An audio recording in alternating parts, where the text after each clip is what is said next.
في إطار فعاليات معرض الكتاب السنوي ال51، احتضن مسرح الرابطة الثقافية ندوة بعنوان مزارع شبعة وإدارة الأزمة من تأليف الدكتور محمد حمدان. وفي حديث خاص أكد الدكتور حمدان أن الهدف من هذا العمل هو تسليط الضوء على واحدة من أبرز القضايا الوطنية العالقة. أهمية هذا الإصدار اليوم هو لتثبيت حقنا في مزارع شبعة، الحق لبنان وليس فقط حق أبناء شبعة.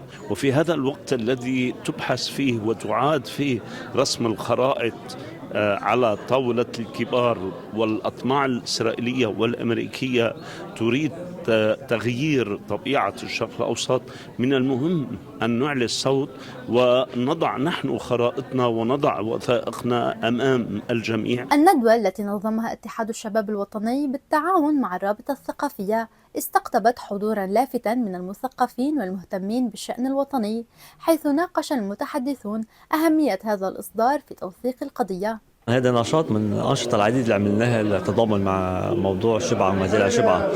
مش أول نشاط هذا نعمله، نحن هذا النشاط عم نعمله هلا حتى نأكد إنه مزارع الشبعة هي لبنانية. عم نعمل هالأنشطة حتى نثبت هالقضية وحتى نحررها ونرجع نستردها من العدو المحتل.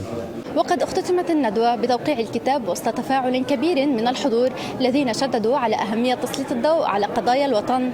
من طرابلس، جنى السيد، الأفضل نيوز والأفضل تي في.